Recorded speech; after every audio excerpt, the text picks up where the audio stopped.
The new Out of Bounds hats and Whiskey 61 hats are on whiskey61.com. Grab one today. They are good looking. We'll have more, but we did roll out the best. We got more of the best coming, but whiskey61.com, you can find the Out of Bounds hats. They look good.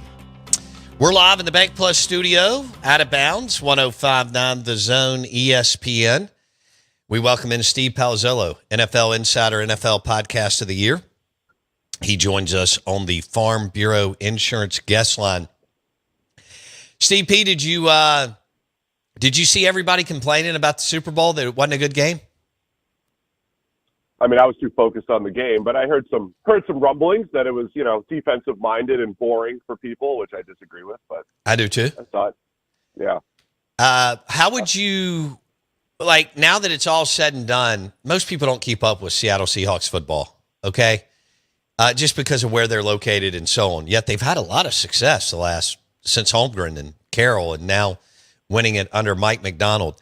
Now that it's done, how would you rank or kind of define this Seattle Seahawks defense now that it's all said and done? Yeah, so it's been a fun ride, I think, watching Seattle rebuild. So Mike McDonald coming over from Baltimore, being in year two, he was a 2-year defensive coordinator there, and the first half of the year was a little iffy, his first year in Baltimore, and then something clicked.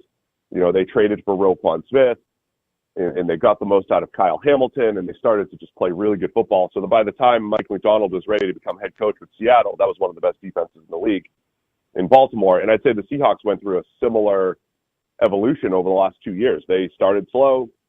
They started to add pieces. Ernest Jones by trade, similar to the Roquan Smith thing. You add a linebacker to the middle of the defense. I think McDonald is really good at working with the GM to identify what's needed to make his defense work. And I think that's an underrated aspect of the general manager job, is working with the coaches to get not just what they want, because I think I've talked to a lot of coaches through the years who like a guy or don't like a guy because of their system, and they might be wrong, but you have to be on the same page. And I think McDonald, worked with John Schneider to get the players that he needed, and they get Leonard Williams last year for a second rounder. They get Ernest Jones in a trade at linebacker. They pick up DeMarcus Lawrence from the Cowboys this offseason as an excellent buy low with him coming off of injury.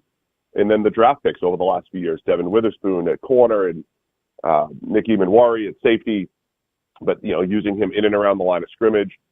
Veteran additions like Julian Love at safety a couple years ago had the pick in the Super Bowl. So it's a fun team building exercise to go back and say, how did they get here? The brick by brick approach to rebuild this defense and pair it with Mike McDonald. And what they like to do is they don't send a ton of blitzes, but when they do, it's well calculated. When they send 4, there's a little bit of indecision still created for the offense, so they get their one-on-ones, and they're just feisty and competitive on the back end. So it's tough to find windows to throw, and they play the run really well with fewer bodies, right? They win the map up front by being able to stop the run without having to commit. So they just do a lot of things fundamentally well, and I think McDonald and John Schneider deserve a ton of credit for the way they've built that side of the ball as well. So that was the third Super Bowl for John Schneider, 2 wins. Man, that guy's building a Hall of Fame resume as a general manager with the Seattle Seahawks. He is Steve Palazzolo, NFL Insider. His show, Check the Mic. He joins us on 105.9 The Zone, ESPN.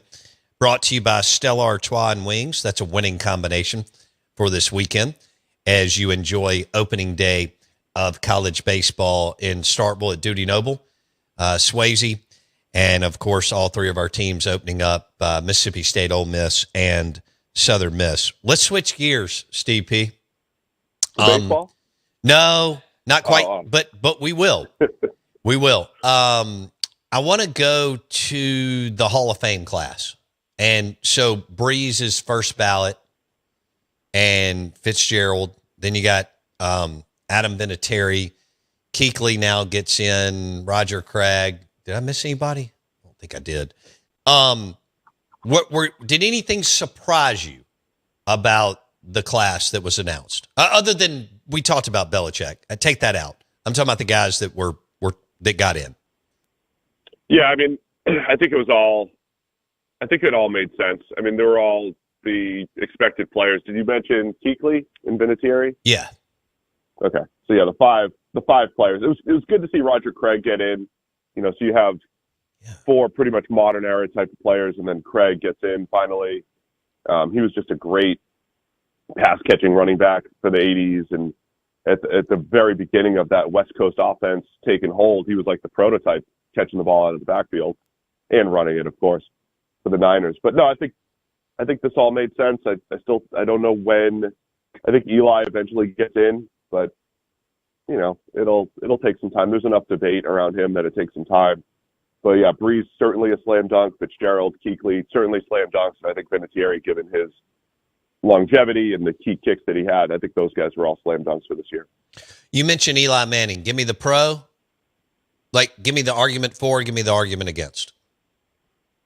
I mean, the four is obviously the two Super Bowl runs. Not just Super Bowl runs, but against the Patriots, against the undefeated Patriots in 2007. The fact that he got hot twice and had two different playoff runs that combined for 8-0. The cons are when Eli Manning played, he was a mid-tier quarterback. If you were ranking quarterbacks while Eli was a starter from 2005 through whatever he finished, 2018, would you ever rank him higher than 10th, 11th, 12th? And I'd say in most years or in most parts of that time period, you'd rank him 14th, 15th, 13th. I thought he had two outstanding seasons. One of them did coincide with the Super Bowl, which was 2011. I thought he was great in 11 and great in 2012. I thought he played like a top 5 quarterback probably twice those two seasons. So the against is, 500 total quarterback. His playoff record's pretty good because he didn't make the playoffs in a whole bunch of years, so he didn't have time to lose. And, statistically, he's got some volume, but not really efficiency. And I don't think he was ever one of the better quarterbacks of his era, but he has those two Super Bowl runs that were legendary and historic, and I think that's going to, carry the majority of the argument. Okay.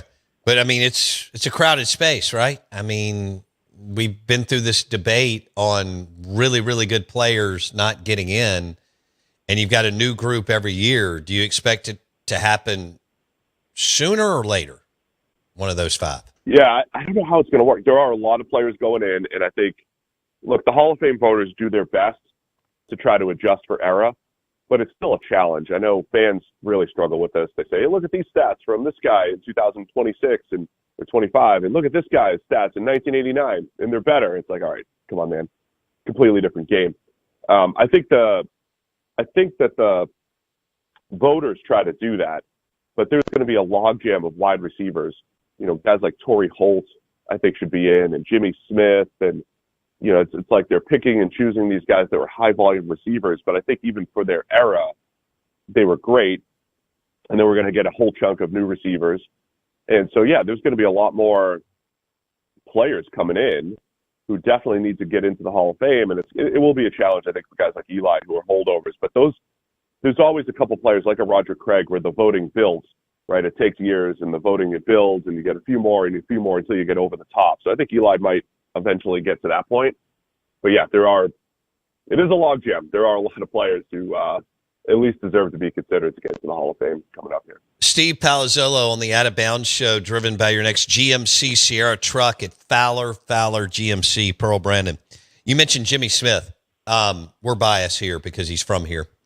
Played at Jackson State, drafted by the Cowboys at a time when they were loaded, got injured, had a real serious, wasn't sure what was going to happen. Ends up with, speaking of Eli, ends up with Coughlin on an expansion team in Jacksonville, as you know, with Burnell and Fred Taylor and another wide receiver opposite of him that could ball.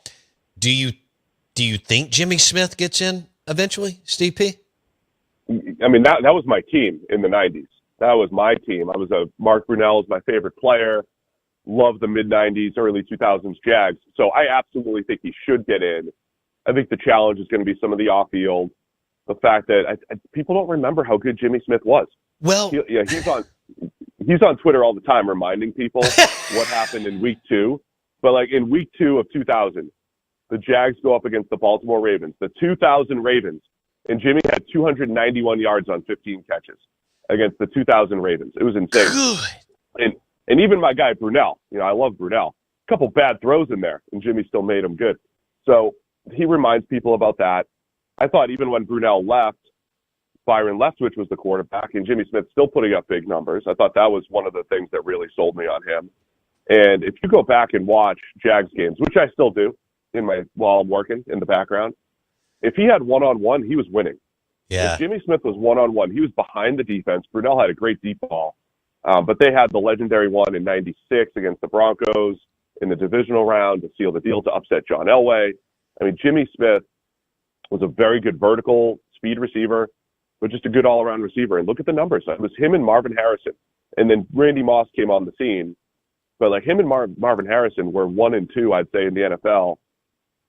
And Moss, say 1, 2, 3, for a period of time. But Smith and Harrison had more volume. Like they were catching 140 passes one of those seasons. So, yeah, Jimmy Smith, I think, is absolutely deserving, and people forget just how good he was.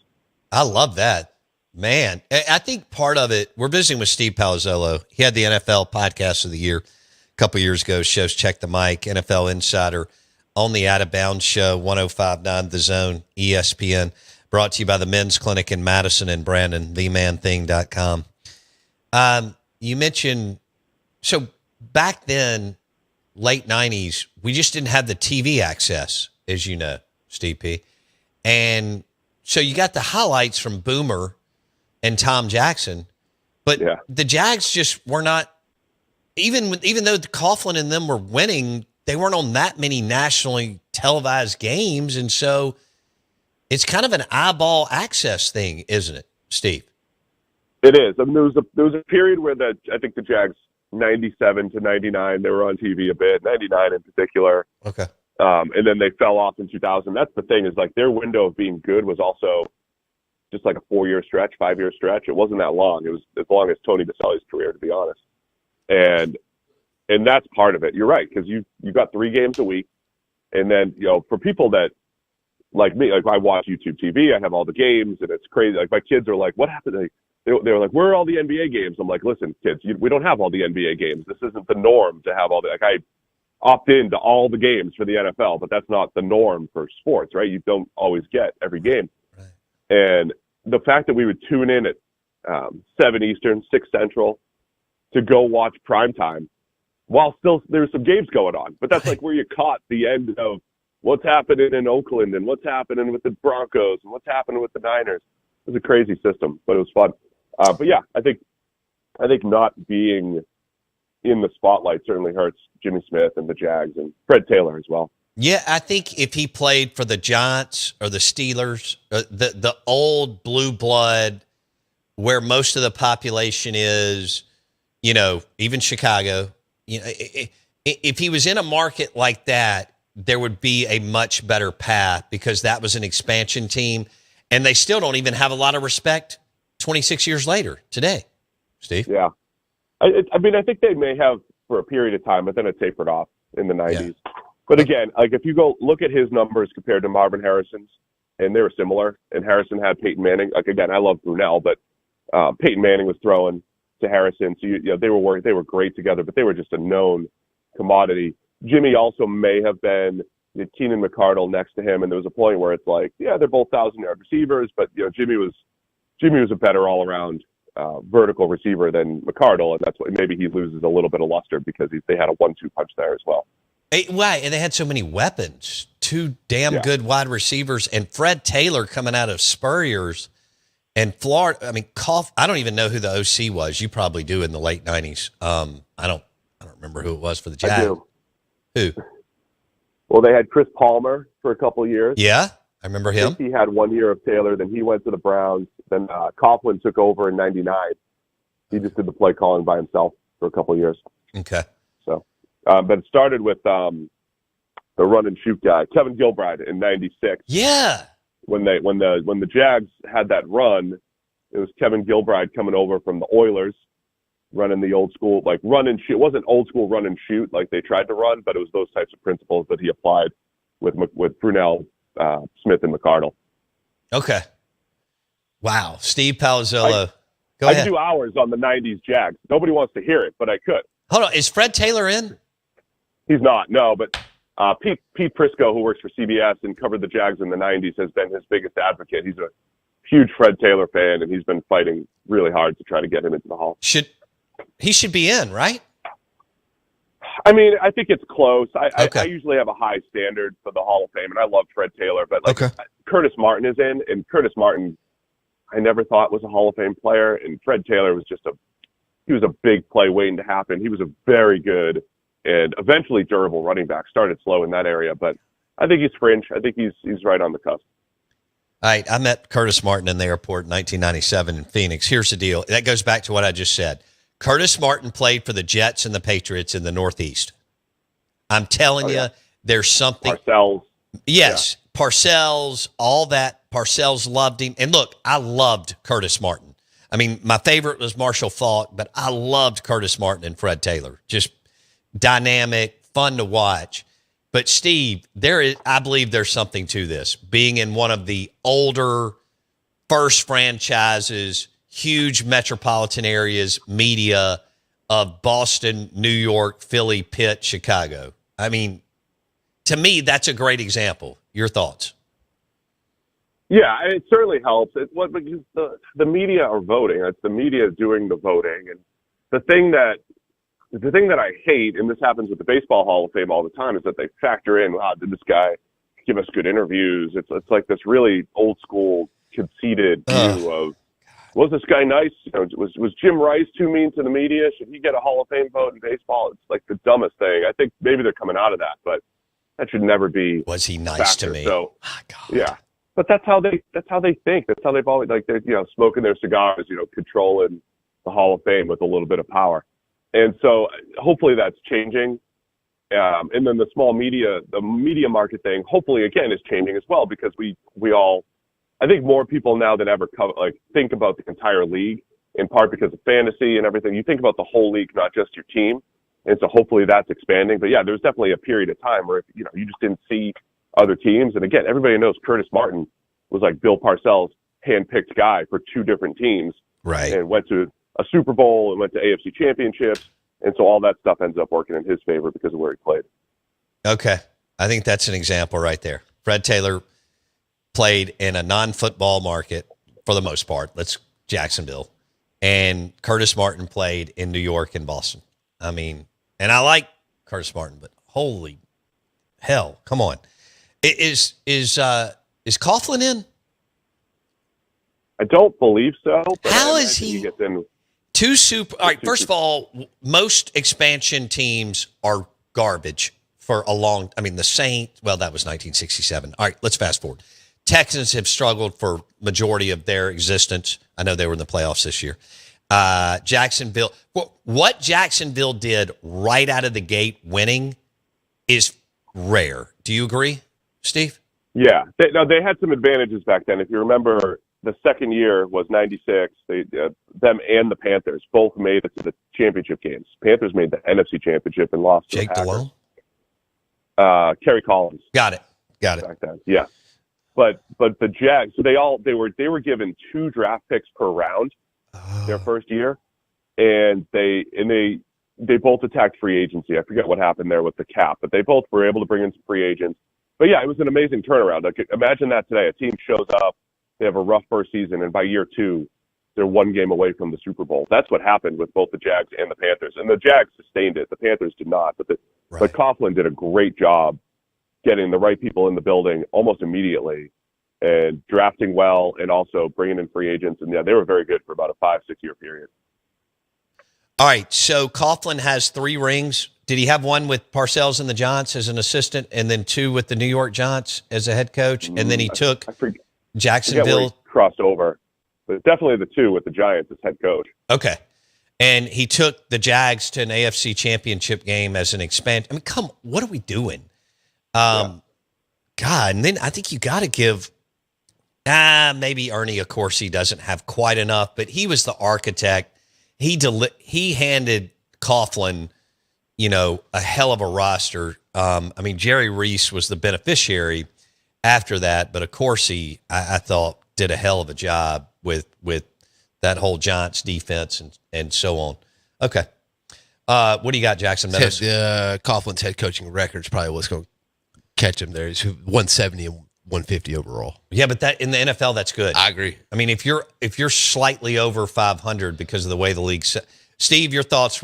We've got a couple of minutes. Your thoughts on his over? I mean, hell, you won 2 Super Bowls. What are your thoughts the on Eli his argument?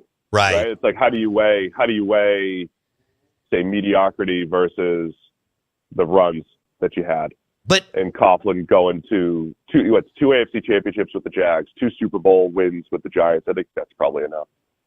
yeah, to me, they're different. One's a coach, one's a quarterback. But the reason why Coughlin may trump Eli is because of his resume with the Jaguars, which is simply incredible considering they were an expansion franchise, right? I agree. Yeah, I mean, again, he had them looking really good by the middle of their second season.